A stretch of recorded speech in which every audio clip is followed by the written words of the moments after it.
Welcome to ACD Combatives, your combatives and control tactics channel. Please like, subscribe, and share.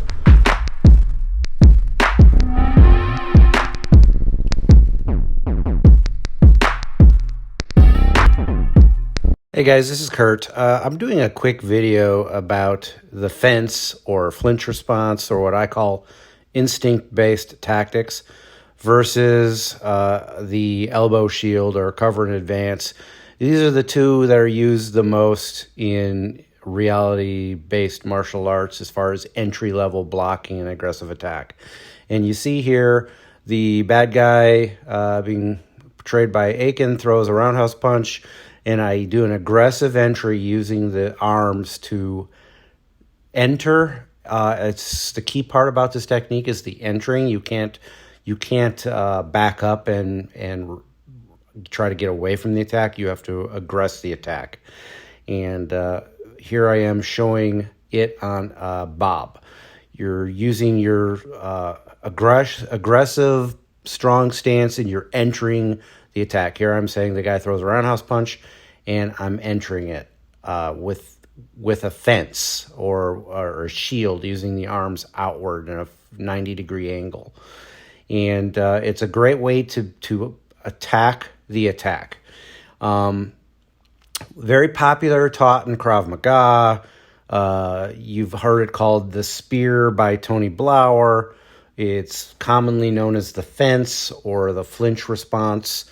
I call it instinct-based tactics because you're going to bring your hands up to protect your face anyway. Have you ever played the little game as a kid? Are you afraid of a man this small? Yes, you are. You blinked. You know, somebody puts their fingers in your face. So you're using that instinct-based tactics to bring your hands up to defend your face, but you're weaponizing it. You're entering the attack, because if you don't enter the attack, you're going to get hit upside the head.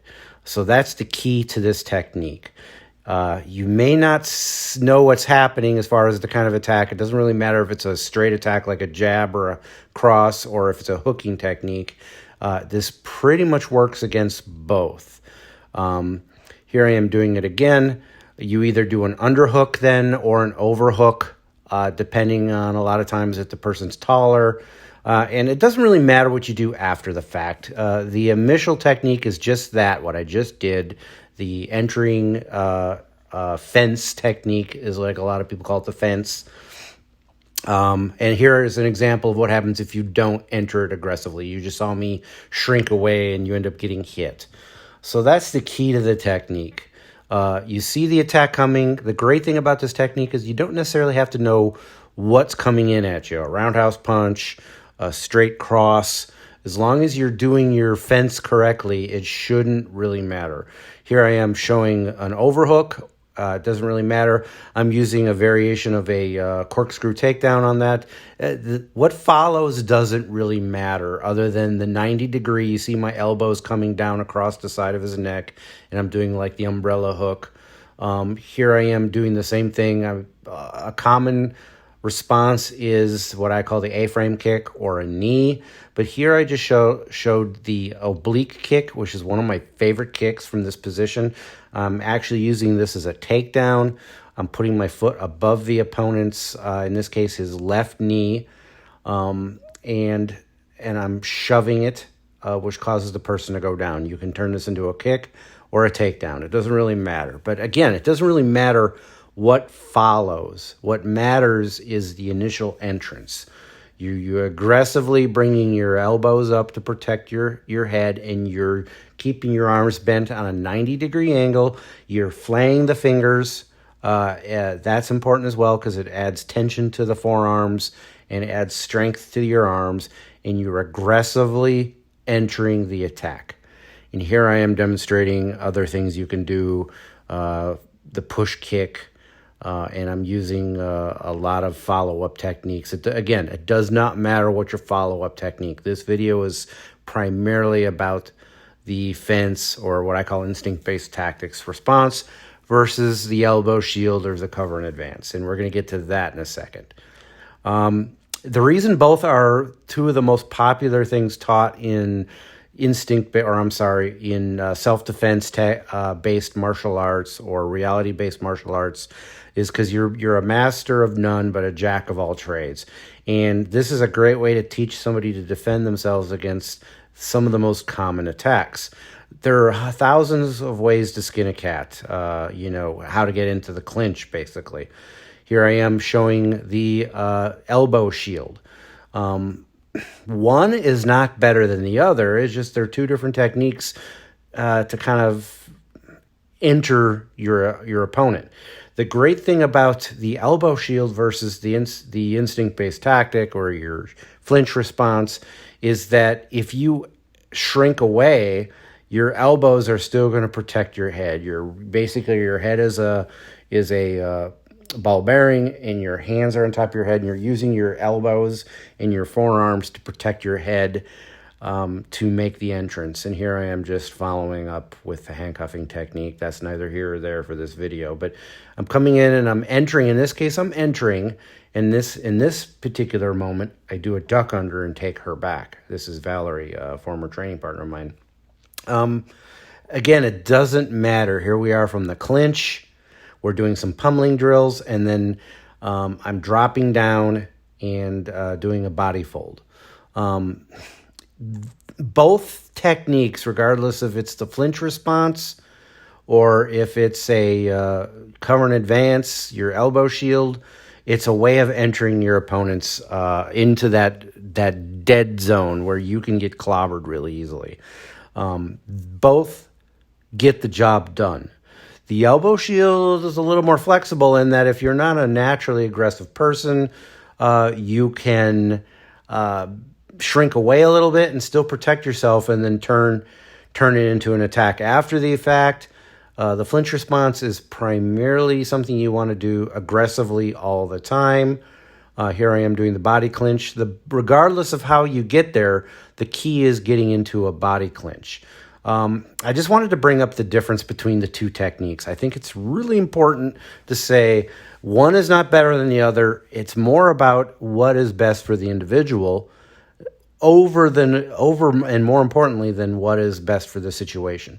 You could get away with laying, well, I'm only going to do elbow shield for all my defense. And you're not going to be a master martial artist, but you're going to learn a very good technique for an aggressive attack. Regardless if it's a tackle or if it's a punch, and that you'd be fairly good most of the time. I would say that you would want to branch out and learn other defenses, but here I am doing a body fold. You would still want to learn more than just that, but you'd be pretty covered. I like both approaches. The flinch response to me, or the shield, or what I call instinct-based tactics, Tony Blauer calls it the spear, is a great way to aggressively attack. It's very popular in Krav Maga. You see a lot of similarities in Krav Maga with the 360 defense. It's very popular for an aggressive response. But if you have a student or somebody who isn't naturally aggressive, and you're having issues making them aggressive or able to think about attacking the attack, then the elbow shield is better. Here I am doing the elbow shield again. I'm melting in, and you're getting to the body clinch. It doesn't matter what you do from the clinch. There are 1,000 ways to take somebody to the ground from the clinch. Here I am saying you're protecting the head. You're almost using the elbows like a ram, and then you get into this situation where you're in a body clinch. And it's very conducive to grappling martial arts. I think that's the big difference. People use the elbow shield if they tend to be grapplers, wrestlers, versus the flinch response tends to be more of a striker's way of getting in to the clinch. It doesn't really matter. I use both all the time, and I interchange the two, and sometimes you do like a hybrid between the two. But if you're going to practice only a handful of things to defend against an attack, I would recommend the elbow shield, which is in this video, and the flinch response, or what I call instinct-based tactics. Both are good, and both are going to be dependent on the situation, and they both tend to be kind of an instinctive way to respond. You're gonna favor one over the other, but I wouldn't say one is better than the other. And I've heard other instructors adamantly say, no, one is much better than the other. And I don't think that's true. I think you should practice both concepts, and then all your arm drags and your ankle picks and all the other takedowns are going to sprout out from the clinch. It doesn't really matter how you get there. The elbow shield tends to get you into a body clinch easier, and your flinch response tends to get you into your outside clinch, which is very popular in Krav Maga, and you see it in MMA somewhat. So again, one is not better than the other. I highly recommend you practice both. This video was only meant to showcase both techniques. All right, guys, thank you very much for your time. And let me know if you have any requests. Again, this was just a comparison. At the end of the day, you should learn both. Let's roll. Hey, let's be careful out.